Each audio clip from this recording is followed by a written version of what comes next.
नमस्कार दोस्तों।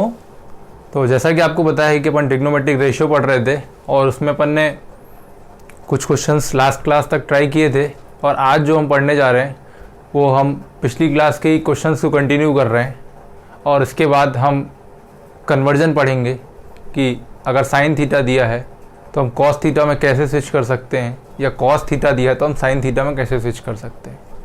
आज आपके लिए मैंने स्टार्टिंग से कुछ 3 क्वेश्चन लिख के रखे हैं ऑलरेडी। पहले हम इन 3 क्वेश्चंस को डिस्कस करेंगे, उसके बाद हम नेक्स्ट फर्दर क्वेश्चन पे मूव कर रहे होंगे। ठीक है, तो चलो आज अपना पहला क्वेश्चन देखते हैं क्या है। हमारे पास दिया है कि if sine of a plus B equals to 1, sine of a plus B equals to 1, cos of a minus B equals to √3/2। ठीक है, फिर उसके बाद हमको ये दिया है कि जो a प्लस बी है एंगल वो 0 डिग्री से बड़ा होगा, 90 के बराबर भी हो सकता है या उसके छोटा होगा। ठीक है, उसके बाद a जो है वो बड़ा होगा, मतलब एंगल a जो है वो बड़ा होगा b से। Then find a and b, हमको a और b की वैल्यू निकालनी है। ठीक है, तो यहाँ पे आपको एक चीज़ पहले समझना पड़ेगा कि जो साइन के साथ जो a प्लस बी लिखा है तो ये a प्लस बी जो है पूरा एक एंगल फॉर्मेशन कर रहा है साइन के साथ। जो साइन के साथ a प्लस बी लिखा है ये a प्लस बी पूरा एक एंगल फॉर्म करेगा साइन के साथ। ठीक है, यहाँ पे जो a माइनस बी है ये पूरा एंगल है कॉस का, ये चीज़ आपको समझना पड़ेगा। ठीक है, तो अब देखो जैसा कि मैंने आपको लास्ट क्लास में बताया था कि अगर आपको किसी भी ट्रिग्नोमेट्रिक रेशियो को काटना है, किसी भी ट्रिग्नोमेट्रिक रेशियो को अगर काटना है तो क्या करना पड़ेगा। अगर साइन है तो यहाँ पे भी क्या ले आओ, साइन ले आओ। अगर यहाँ कॉस है तो यहाँ पे क्या ले आओ, कॉस ले आओ, तभी तो कटेगा ना, इन्वर्स लेकर के। अगर यहाँ tan है तो यहाँ भी क्या लाना पड़ेगा, यहाँ लाना पड़ेगा tan वाला फंक्शन। यहाँ cot है तो यहाँ भी क्या लाना पड़ेगा, cot वाला फंक्शन लाना पड़ेगा। सिमिलरली अगर यहाँ पे कोसेक दिया गया है तो यहाँ पे आपको राइट साइड में कोसेक वाला फंक्शन लेके आना पड़ेगा। अगर सेक वाला फंक्शन यहाँ पे लेफ्ट में है तो आपको सेक वाला फंक्शन राइट में लाना पड़ेगा, तभी आप इन ट्रिग्नोमेट्रिक रेशियो को इन्वर्स के माध्यम से एलिमिनेट कर सकते हो। ठीक है, तो जैसा कि मैंने आपको जो भी बताया इसी बात को आगे कंटिन्यू करते हुए अपने क्वेश्चन पे इंप्लीमेंट करते हैं। देखो जैसे यहां पे मुझे दिया था कि साइन a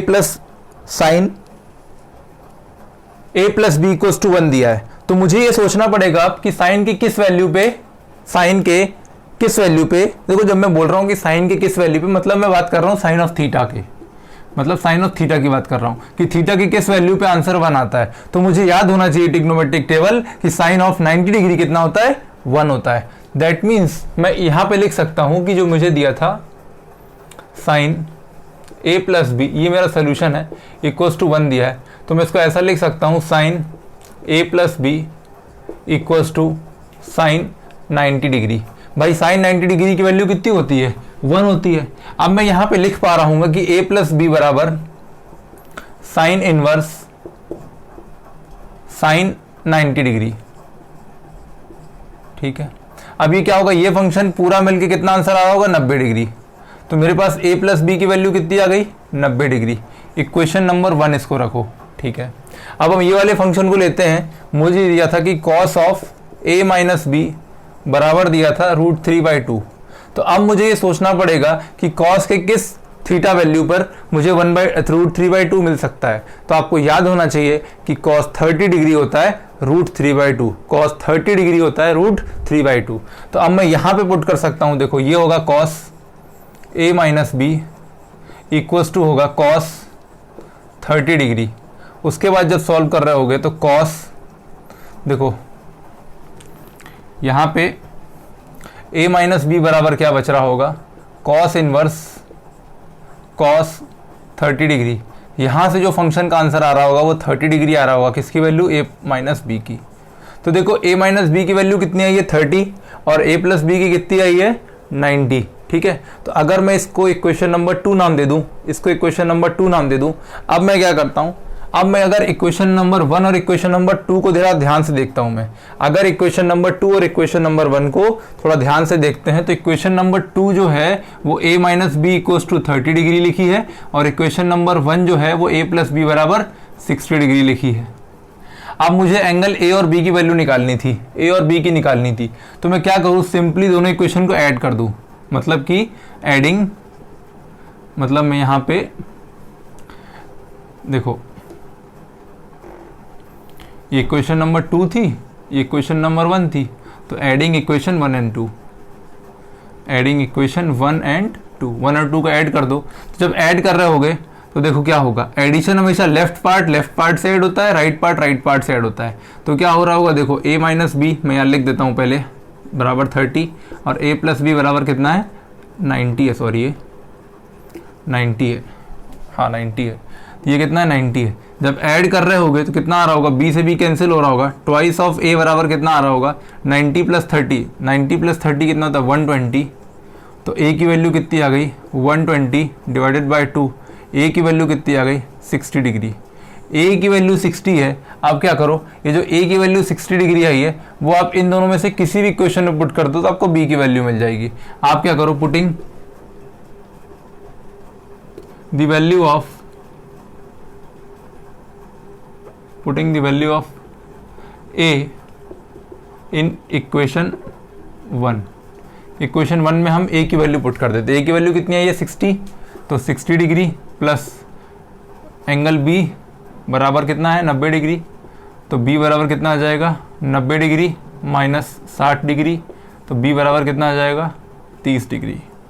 ठीक है, तो मेरे पास b की वैल्यू कितनी आ गई, 30 डिग्री, और a की वैल्यू कितनी आ गई, 60 डिग्री। तो आप देख पा रहे हो कि मैंने a और b की वैल्यू निकाल दी है। अब देखो यहाँ पे समझने वाली जो बात थी, जो मेरे पास a प्लस बी का वैल्यू देखो कितना आया था, 90 डिग्री। अब ये कंडीशन में अब थोड़ा ध्यान से अगर इस चीज़ को देखोगे, समझोगे थोड़ा गहराई से, तो अगर ये इक्वल टू नहीं लगा होता, अगर लेस देन होता, अगर क्या होता, लेस देन होता, तो मतलब अगर a प्लस बी की वैल्यू 90 से छोटी होती, 90 से छोटी ही होनी पड़ती, क्योंकि क्वेश्चन तो हमारा यहाँ तक तो हमारा पूरा क्वेश्चन था, ये पूरा हमारा क्वेश्चन था। तो क्वेश्चन में अगर a प्लस बी की वैल्यू 90 से छोटी दी होती ना, तो हम ये स्टेटमेंट नहीं लिख पाते, क्योंकि हमारे पास a प्लस बी की वैल्यू किसके बराबर आ गई है, 90 की बराबर आ गई है। जबकि हमें बोला क्या था कि a प्लस बी की वैल्यू भाई साहब 90 से छोटी होनी चाहिए, 90 से छोटी होनी चाहिए। तो यह हमारा यहाँ पे कॉन्ट्रडिक्ट कर जाता और हम आंसर नहीं निकाल पाते। इसीलिए उसने क्वेश्चन में यहाँ पे इक्वल्स टू लगा के दिया था आपको। अगर इक्वल्स टू नहीं लगाया होता तो ये कंडीशन गलत हो जाती। जब ये गलत हो जाती तो आप फर्दर सॉल्व नहीं कर पाते। ठीक है, ये इसके कहने का मतलब था। तो आपने ए और बी की वैल्यू निकाल ली, इसको नोट करो। आप नोट हो गया। अब चलो देखो, अब हम अपने सेकंड क्वेश्चन की तरफ बढ़ते हैं। हमारा जो सेकंड क्वेश्चन है वो बढ़ते हैं। देखो अब हम अपने सेकंड क्वेश्चन की तरफ बढ़ते हैं।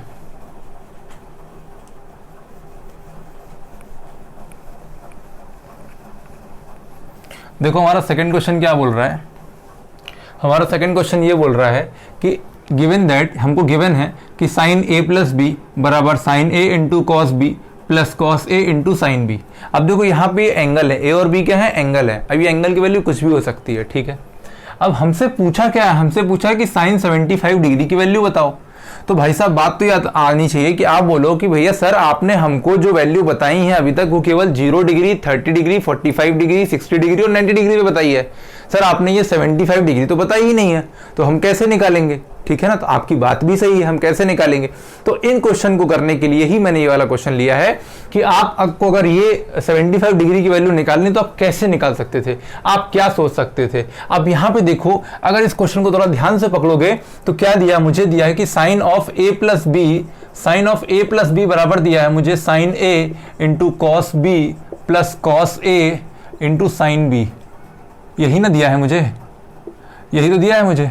ठीक है, अब अगर मुझे साइन 75 की चाहिए, साइन 75 की चाहिए, तो अगर मैं अपने इसी क्वेश्चन को फॉर्मुलेट थोड़ा करूं तो मैं अगर ये वाला जो फ्रैक्शन है, मतलब अगर a प्लस बी का जो वैल्यू है, अगर ये वाला फ्रैक्शन पूरा कितना आ जाए, 75 डिग्री अगर आ जाए, मैं इसको 75 डिग्री ले आऊं, या यहाँ पे मैं कैसे भी करके दो एंगल का सम अगर 75 डिग्री ले आऊं तो मेरा काम बन जाएगा। तो बात आती है सर कैसे काम बन जाएगा, तो बात ऐसे बन जाएगी मेरे पास कि अगर यहाँ पे 75 ले आऊंगा तो मेरा फ्रैक्शन कुछ ऐसा बन रहा होगा, या मेरा जो इक्वेशन है कुछ ऐसे बन रही होगी कि साइन ऑफ 75 डिग्री, साइन 75, यहाँ से इसको सॉल्व करके मैं यहाँ से वैल्यू निकाल लेता तो मेरा आंसर आ जाता।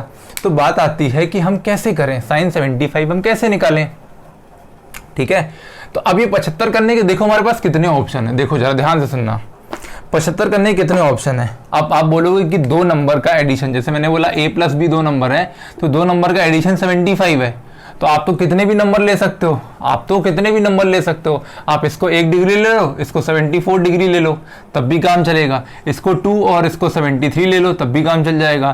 3 + 72 ले लो, तब भी काम चलेगा। 4 + 71 71, यहाँ से भी आंसर आ रहा होगा। या आप और लेना चाहते हो तो आप और भी ले सकते हो, जैसे कि 15 डिग्री ले लो प्लस 60 डिग्री ले लो, तब भी 75 आ रहा होगा। 20 डिग्री ले लो प्लस 55 डिग्री ले लो, तब भी आंसर आ रहा होगा। आप 25 डिग्री ले लो प्लस 50 डिग्री ले लो, तब भी आंसर आ रहा होगा। 30 डिग्री प्लस कितना 40 डिग्री, इस पे भी आंसर आ रहा होगा। 45 इस पे भी आंसर आ रहा होगा। फिर अगर हम 29 डिग्री ले लेते हैं, 29 ले लें और प्लस क्या ले लें 46 ले लें, यहाँ पे भी आंसर होगा। तो ऐसे बच्चों बहुत सारे कंडीशन बन रहे होगी, ऐसी बहुत सारी कंडीशन बन रही होगी। तो बात आती है कि हम 75 कैसे निकालेंगे। तो इन क्वेश्चन को करने के लिए थोड़ा सा आपको अपना लॉजिक लगाना पड़ेगा, थोड़ा सा लॉजिक लगाना पड़ेगा। मैंने आपको कहा था कि जितनी मैंने आपको ट्रिग्नोमेट्रिक टेबल अभी तक याद कराई है, जितने मैंने एंगल्स आपको बताए हैं, आपको केवल अपने दिमाग में शांति से केवल वही एंगल सोचने हैं कि कौन कौन से एंगल मैंने पढ़े हैं, कौन कौन से एंगल मैंने पढ़े हैं।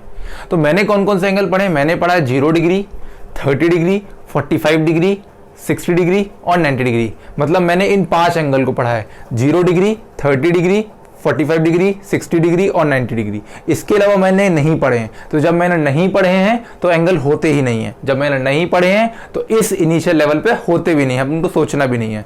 तो अब हम जो एंगल हमने पढ़े हैं केवल उन्हीं एंगल को हम यूज़ करते हैं। देखो वैसे होते तो बहुत सारे हैं, आप साइन 21 डिग्री की भी निकाल सकते हो, साइन 1 डिग्री भी निकाल सकते हो, साइन 99 की भी निकाल सकते हो, निकाल आप सारे सकते हो, नो डाउट। लेकिन अभी जो मैंने आपको बताया कि इस क्वेश्चन को सॉल्व करने के लिए या ट्रिग्नोमेट्रिक टेबल को हेल्प से इस क्वेश्चन को सॉल्व करने के लिए, या अभी जो आप इनिशियल लेवल जो 10th क्लास में हो उस स्टैंडर्ड को ध्यान में रखते हुए समझने के लिए, आप केवल याद रखो कि आपने केवल 5 ट्रिग्नोमेट्रिक रेशियो में केवल 5 एंगल्स की वैल्यू देखी है, इसके अलावा आपने कुछ नहीं देखा है। ठीक है, तो बात आती है कि 75 डिग्री कैसे आएगा। तो ये तो मैंने कहा कि ये तो बहुत सारे कॉम्बिनेशन पॉसिबल है, तो हम कौन सा लेंगे, हम कैसे पहचानेंगे। तो देखो हम ए और बी को कुछ ऐसा वैल्यू लेने की कोशिश करेंगे, ए और बी की हम कुछ ऐसी वैल्यू लेने की कोशिश करेंगे जिससे हमको, देखो अच्छा एक मिनट देखो, थोड़ा सा उसको समझने के पहले इन इक्वेशंस को देखो। Sign A cos B, cos A sine B, मतलब कि अगर मैं फॉर एग्जाम्पल के तौर पे मान लो मैंने ये लिया 2 और 73 का पेयर लिया, तो क्या हो रहा होगा, ए को मैंने 2 ले लिया और बी को मैंने क्या ले लिया 73 ले लिया। अब देखो क्या हो रहा होगा, sine of 2 degree into cos 73 degree plus cos 72 प्लस cos 2 degree into sine 73 degree. तो आपको तो ना साइन 73 की वैल्यू मालूम है ना कॉस 2 की वैल्यू मालूम है, तो अपन क्यों ये सब चक्करों में पड़ेंगे। अपन कुछ ऐसा सोचेंगे, अपन ए और बी की कुछ ऐसी वैल्यू लेंगे जिससे अपन को साइन कॉस के उन एंगल्स पे वैल्यू मालूम हो। जैसे कि अगर मैं यहाँ पे 30 और 45 का पेयर लगाऊं, 30 और 45 का पेयर लगाऊं तो क्या हो सकता था। देखो अगर मैं 30 और 45 का पेयर लगाऊं तो क्या हो सकता था, साइन 30 कॉस 45 पता है अपन को क्या होता है, कॉस 30 साइन 45 पता है अपन को क्या होता है। तो मतलब ये पेयर लग जाएगा। बाकी आप देखोगे ना तो तो हर किसी से आंसर जाएगा नो डाउट, लेकिन चूंकि आपने पढ़े ही नहीं है तो वो होते ही नहीं है हमारे लिए। जब पढ़े नहीं है तो होते नहीं है, और जब होते नहीं है तो उस चीज़ के बारे में सोचना नहीं है। तो ऐसे कॉम्बिनेशन तो बहुत सारे पॉसिबल थे, लेकिन हमें कौन सा कॉम्बिनेशन लेना जिसमें हम ट्रिग्नोमेट्रिक रेशियो की वैल्यू निकाल पाएँ। तो हम 30 और 45 पे ही निकाल सकते हैं। ठीक है, अभी इस लेवल पर हम केवल 30 और 45 पे निकाल सकते हैं। ठीक है, तो आप क्या करो, ए को ले लो 30 डिग्री और बी को ले लो 45। चलो मैं यहाँ सॉल्व करता हूँ। देखो इतनी कहानी सुनाने के बाद उम्मीद करते हैं आपको समझ आया होगा। ठीक है, अब देखो अब क्या करता हूँ मैं ले लेता हूँ ए की वैल्यू कितनी ले लेता हूँ 45 डिग्री चलो ले लेता हूँ, बी की वैल्यू 30 डिग्री। या आप ऐसा भी कर सकते हो कि बी की वैल्यू 30 डिग्री ले लो, कोई डिफरेंस नहीं आएगा। ए की वैल्यू 45 डिग्री, सॉरी तो वही लिख दिया अपन ने, बी की वैल्यू 45 डिग्री और ए की वैल्यू 30 डिग्री।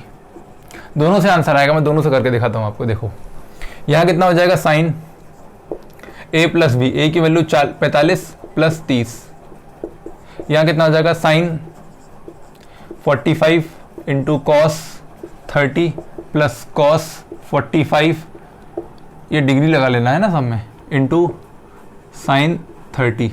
अब देखो यहाँ तो हो रहा होगा साइन ऑफ 75 डिग्री, यहाँ कितना होगा साइन 45 1/√2 होता है, साइन cos 30 √3/2 होता है, प्लस cos 45 1/√2 होता है, sin 30 1/2 होता है। इसको जब सॉल्व करोगे तो न्यूमरेटर से मल्टीप्लाई होगा तो √3 ही मिलेगा, और यहाँ पे क्या होगा, यहाँ आएगा 2√2, लास्ट क्लास में बताया थे मैंने, प्लस यहाँ कितना आ रहा होगा 2√2 आ रहा होगा। जब एलसीएम ले रहे हो कितना आएगा, एलसीएम 2√2 एलसीएम आएगा, कितना आएगा √3 + 1। यही इसका आंसर है, इसमें आप कुछ भी फर्दर चेंज नहीं कर सकते, यही इसका आंसर है। सिंप्लीफिकेशन है, बाकी तो मैंने आपको सब बता दिया है, ठीक है। अब अगर आप इसको लेके करते हो तब भी देखो सेम आंसर आएगा, तब भी देखो बिल्कुल सेम आंसर आएगा। कैसे आएगा देखो, अगर आप ये वाला पेयर लेके करते कि ए का वैल्यू लेते 30 डिग्री और बी का वैल्यू लेते 45 डिग्री, तब भी देखो सेम आंसर आता, परेशान होने की ज़रूरत नहीं है। मैं फटाफट इसका कैलकुलेशन कर देता हूँ। देखो साइन रखते हैं आप 30 + 45 डिग्री, यहाँ रखते हैं आप साइन ए कॉस बी, मतलब sign 30 × cos 45 + cos 40 + cos 30 × sine 45, ये रखते हैं आप। यहाँ आता साइन 75, यहाँ आ रहा होता cos साइन 30 कितना होता 1/2, cos 45 1/√2 plus sine cos 30 √3/2 × sine 45 1/√2। अब ये कितना आ रहा है 1/2√2 प्लस √3/2√2, एलसीएम लोगे 2√2 आएगा, 2√2 कितना आ रहा होगा 1 + √3। तो देखो सेम आंसर आएगा, आंसर में कोई डिफरेंस नहीं आएगा, ठीक है। 1 + √3 बोलो या √3 + 1 बोलो, बात एक ही है, ठीक है। समझ में आया, नोट करो इसको। चलो अगला क्वेश्चन देखो। देखो ये अच्छा क्वेश्चन है, आ सकता है बिल्कुल आपके एग्जाम में, है ना, बिल्कुल आपके एग्जाम में आ सकता है। और आप लोगों से बहुत ही ज़्यादा डिसअपॉइंटमेंट हमें हो रही है कि हम आपको इतना बढ़िया कंटेंट प्रोवाइड कर रहे हैं, लगातार कंटिन्यूस आपको लेक्चर्स प्रोवाइड हो रहे हैं, उसके बाद भी आप लोग नई वीडियो को शेयर कर रहे हो, है ना। थोड़ी सी चर्चा कर लें अपन इस बात पे कि भाई आपको जब सब कुछ कंटेंट प्रोवाइड हो रहा है, सारा का सारा free of cost content provide हो रहा है, ऐसा भी नहीं कि केवल इजी क्वेश्चन मैंने आपको करवा दिए, या जहाँ पे आप फंस सकते थे मैंने वो कंसेप्ट नहीं बताया आपको, या मैंने टिपिकल क्वेश्चन आपको कराए ही नहीं, या मैंने आपको शॉर्टकट्स मेथड नहीं बताए करने के, ठीक है ना। चाहे आप किसी भी क्लास में हो, XYZ 9 से लेकर 11 12 किसी कोई भी क्लास में हो आप, फिलहाल आप 10th क्लास 1 ट्रिग्नोमेट्रिक रेशियो पढ़ रहे हो तो आप 10th क्लास में हो गए। तो यार देखो सीधी सी बात है, अगर आप रिस्पॉन्स नहीं दोगे प्रॉपर तो हमको भी मज़ा नहीं आएगा पढ़ाने में, ठीक है ना। आप इन वीडियोस को शेयर करो अपने दोस्तों के साथ। क्या ही आपको करना है, आपसे कोई सिंगल पैसा तो चार्ज किया नहीं जा रहा है, आपसे केवल हमें मोटिवेशन किस चीज़ से मिलती है कि आप वीडियो को लाइक करें और अपने दोस्तों के साथ शेयर करें, जिससे ज़्यादा से ज़्यादा लोग इन वीडियोज़ को देखें और समझें कि महंगी कोचिंग को जाने का मतलब नहीं है। अपने इसी चैनल पर फ्री ऑफ कॉस्ट सारा का सारा अच्छा कंटेंट प्रोवाइड हो रहा है। आप देख रहे होगे हमारे ख्याल से ये आज 13th क्लास है ट्रिग्नोमेट्रिक रेशियो की, और हर क्लास लगभग 25 से 26 27 28 मिनट की है। तो देख रहे होगे ट्रिग्नोमेट्रिक रेशियो ही है हमारा जो अभी 5.5 घंटे के ऊपर चल चुका है अभी तक, और अभी चल ही रहा है।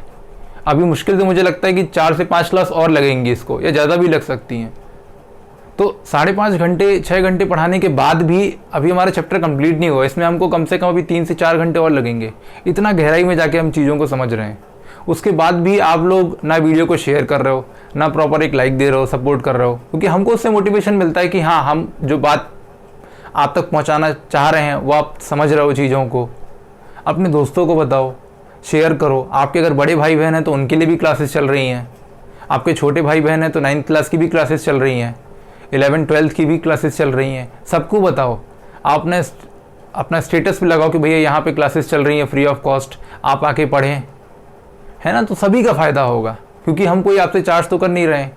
तो बेटर है कि आप शेयर करो चीज़ों को, और आप जब देख रहे हो वीडियो पसंद आ रही है तो लाइक करो, और बिल्कुल अगर पसंद नहीं आ रहा तो बिल्कुल डिसलाइक दबा के जाओ ना, हम कहाँ मना कर रहे हैं। अगर आपको वीडियो पसंद नहीं आ रही तो बिल्कुल आप डिसलाइक करो। 2 ऑप्शन रहते हैं, एक तो लाइक का रहता है, एक डिसलाइक का रहता है। पसंद नहीं आता तो डिसलाइक करो, और पसंद आता तो लाइक करके आगे बढ़ो, और अपने दोस्तों के साथ शेयर किया करो यार। हमको भी मोटिवेशन लगेगा कि हाँ हम जो डिलीवर कंटेंट कर रहे हैं वो आप लोग को पसंद आ रहा है। आप लोग देख रहे हो केवल खुद देख के और नोट्स बना के और रख ले रहे हो, ऐसे काम नहीं चलेगा।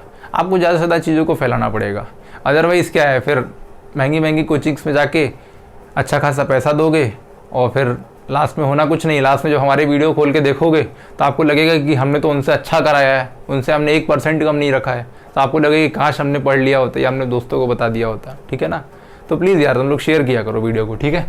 चलो अब ये वाला क्वेश्चन देखते हैं। हमें क्वेश्चन दिया कि in triangle ABC in triangle ABC right angle at C. देखो ट्राइंगल ABC है, राइट एंगल कहाँ पे है, सी पे। तो मैंने एक मैंने ट्राइंगल बनाया ABC, राइट एंगल कहाँ पे है, A B और C। राइट एंगल कहाँ पे है, सी पे, ठीक है। AB बराबर कितना दिया गया, 30 डिग्री, सॉरी एंगल A कितना दिया है, 30 डिग्री। तो ये एंगल A है, ये कितना है, 30 डिग्री। फिर मुझे दिया है AB बराबर कितना है, 40 यूनिट्स, 40 यूनिट दिया गया ये। उसके बाद मुझे रिमेनिंग टू साइड, मतलब मुझे ये निकालना है, इस साइड की लेंथ निकालनी है, मतलब BC। मुझे फाइंड क्या करना है, तो मुझे फाइंड करना है BC की लेंथ क्या होगी, और क्या फाइंड करना है, AC की लेंथ क्या होगी, ठीक है, AC की लेंथ क्या होगी, ठीक है, मुझे ये फाइंड करना है। तो यार देखो क्वेश्चन को समझने के लिए आप सबसे पहले जो मैंने ट्रिग्नोमेट्रिक टेबल आपको जो याद कराई थी, आपको वही अप्लाई करना पड़ेगा। आपको सोचना पड़ेगा कि अभी तक जो हमने किया था वहां पे तो कोई ट्रिग्नोमेट्रिक रेशो दे रहा था अपन को, जो हमने स्टार्टिंग की शायद तीसरी या चौथी क्लास होगी अपनी, तो वहां पे ट्रिग्नोमेट्रिक रेशो के हेल्प से हमने पाइथागोरस थ्योरम लगा के सॉल्व किया था। बट यहाँ पे यार इसने ना एंगल दे दिया है, एक नई चीज दे दी इसने, क्या दे दिया, एंगल दिया है। तो यार मुझे ये चीज ना यूज करनी पड़ेगी कि जो एंगल दिया है ना वो क्यों दिया है ना, एंगल दिया क्यों दिया है। अब देखो मैंने आपको चिल्ला के बताया था ये चीज कि जहां पे एंगल दिया है ना उसके सामने वाली साइड हमेशा परपेंडिकुलर होती है, हमेशा क्या होती है, परपेंडिकुलर। और हाइपोटेनस क्या होती है, जो 90 डिग्री एंगल होता है उसके सामने वाली भुजा को क्या बोलता है, हाइपोटेनस। तो ये तो क्या हो गई, हाइपोटेनस हो गई। बची क्या, बची हुई बेस। तो ये क्या कहलाएगी, बेस। मतलब AC क्या है, बेस है, और BC क्या है, परपेंडिकुलर है, और AB क्या है, हाइपोटेनस है, ठीक है। तो अब मुझे देखना पड़ेगा, अब देखो यहाँ पे 2-3 चीजें लगाने की। अब आप बात करोगे अब क्या लगा सकते हो, क्या मैं tan थीटा लगा लेता, क्या मैं tan 30 वैल्यू निकाल लेता, tan थीटा लगा के क्या मैं इन दोनों का साइड क्या मतलब मैं tan थीटा लगा के क्या मैं इन साइड्स को निकाल सकता हूं। या मुझे अब देखो 30 क्यों, क्योंकि 30 डिग्री दिया था अपन को, एंगल 30 दिया है, और 30 डिग्री की मुझे मालूम वैल्यू होती है, चाहे वो sin 30 हो, cos 30 हो, tan 30 हो, cosec 30 हो, sec 30 हो, कोई भी हो, या cot 30 हो, अपन को सारे 30 की वैल्यू मालूम है। तो अगर मैं tan 30 लगाता तब क्या होता, मैं आपको सारी चीजें बताऊंगा, मैं आपको सही तो बताऊंगा ही बताऊंगा, साथ में बताऊंगा कि आप गलत कहां करते हो, ये अप्रोच से जाओगे तो गलत क्यों होगा वो भी आपको सिखा रहा हूं मैं। देखो फिर अगर मैं लगाता यहाँ पे sin 30, अगर मैं लगाता sin 30 तब क्या होता, उसके बाद अगर मैं लगाता cos 30 तब मुझे क्या मिलता, फिर मैं लगाता अगर cot 30, cot तो मत ही लगाओ जब tan लगा लिए हो, तो cot लगाने का मतलब नहीं है। देखो अब यहीं से पकड़ो, अगर tan 30 लगाते तो tan थीटा क्या होता है, परपेंडिकुलर अपॉन बेस होता है। तो मतलब क्या हो जाएगा, ये हो जाएगा BC अपॉन AB। अब देखो ना ही BC अपॉन AC, तो ना ही मुझे BC की वैल्यू मालूम है, ना ही मुझे AC की वैल्यू मालूम है, बस tan थीटा की वैल्यू, tan 30 डिग्री की वैल्यू मुझे मालूम है। तो यहां से तो कुछ काम बनेगा नहीं अपना। क्यों नहीं बनेगा, क्योंकि देखो इक्वल्स टू क्या है, tan 30 है, और tan 30 की वैल्यू कितनी होती है, 1/√3। तो यहां से आप नहीं निकाल पाओगे वैल्यू, यहां से नहीं निकाल पाओगे। अब अगर मैं sin 30 लगाता तो क्या होता, sin 30 क्या होता है, परपेंडिकुलर अपॉन हाइपोटेनस, मतलब कि BC अपॉन हाइपोटेनस कितना है, 40 यूनिट्स, ये है। तो यहां से क्या निकाल सकता था मैं, बिल्कुल निकाल सकता था। देखो इस कॉस वाले को थोड़ी देर साइड कर दो। अब देखो sin 30 कितना होता है, 1/2 होता है, 1/2 बराबर BC अपॉन 40, 40 को इधर मल्टीप्लाई कर दो तो 40/2 बराबर कितना आ जाएगा, BC। तो BC की वैल्यू कितनी आ गई, 20। तो BC की वैल्यू जो आ गई वो कितनी आ गई, 20 यूनिट्स, ठीक है। तो BC 20 यूनिट्स आ गया, मतलब कि ये जो है कितना आ गया, 20 यूनिट्स। अब चाहो तो क्या कर लो, पाइथागोरस थ्योरम लगा दो, या पाइथागोरस थ्योरम नहीं लगाना तो आपके पास और भी एक विकल्प है। क्या, आप क्या करो, cos थीटा लगा दो, cos 30 भी निकालो। cos 30 कितना होता है, cos 30 होता है बेस अपॉन हाइपोटेनस। तो बेस क्या है, AC अपॉन हाइपोटेनस क्या है, AB। cos 30 की वैल्यू कितनी होती है, cos 30 की वैल्यू होती है √3/2 इक्वल्स टू, AC की वैल्यू तो नहीं पता तो AC रहने दो, अपॉन AB की वैल्यू कितनी पता है, 40 यूनिट्स। तो AC बराबर कितना आ जाएगा, देखो इस 40 को इधर मल्टीप्लाई कर दो तो √3 × 40 डिवाइडेड बाय 20, 220 से कट गया। तो AC की वैल्यू कितना आ गया, 20√3 यूनिट्स, ठीक है। तो ये मेरे पास AC की वैल्यू आ गई। करने के बहुत सारे तरीके थे, जो मैंने एक तरीका लिया कि मैंने sin थीटा पहले पकड़ा, sin थीटा से मैंने BC की वैल्यू निकाल लिया। अब चाहो तो यहाँ से पाइथागोरस थ्योरम लगा सकते हो, क्यों, क्योंकि राइट एंगल ट्रायंगल है, ये हाइपोटेनस है, परपेंडिकुलर की वैल्यू पता हो गई है, बेस की निकाल सकते हो, ठीक है। या अगर पाइथागोरस थ्योरम नहीं लगाना है तो आप सिंपली कॉस भी लगा सकते हो। अब देखो किया क्यों था ऐसा, देखो अगर ध्यान से देखोगे तो ये हाइपोटेनस है, और हाइपोटेनस दी थी तो मैं एक एंगल से कोई भी एक साइड तो निकाल सकता था ट्रिग्नोमेट्रिक रेशियो के हेल्प से। अगर मैं साइन थीटा करता तो परपेंडिकुलर अपॉन हाइपोटेनस आता तो मैं यहाँ से परपेंडिकुलर निकाल लेता। अगर मैं कॉस थीटा लगाता यहाँ पे तो cos theta base upon hypotenuse होता है, तो केवल एक ही चीज अननोन रहती, वो क्या रहती, बेस रहती, क्योंकि अपन को हाइपोटेनस तो पता है, तो यहाँ से अपन AC निकाल सकते थे। ठीक है, और चाहो तो एक बार लगा लो और फिर पाइथागोरस थ्योरम की हेल्प से दूसरी साइड निकाल लो, या 2 बार ट्रिग्नोमेट्रिक रेशियो लगा लो और आसानी से बाकी ट्रिग्नोमेट्रिक रेशियो की वैल्यू निकाल सकते हो। ठीक है, तो आज के लिए इतना रखते हैं। इन सारे क्वेश्चंस को रिवाइज करो, नेक्स्ट क्लास में आगे पढ़ेंगे। आज के लिए इतना, थैंक यू।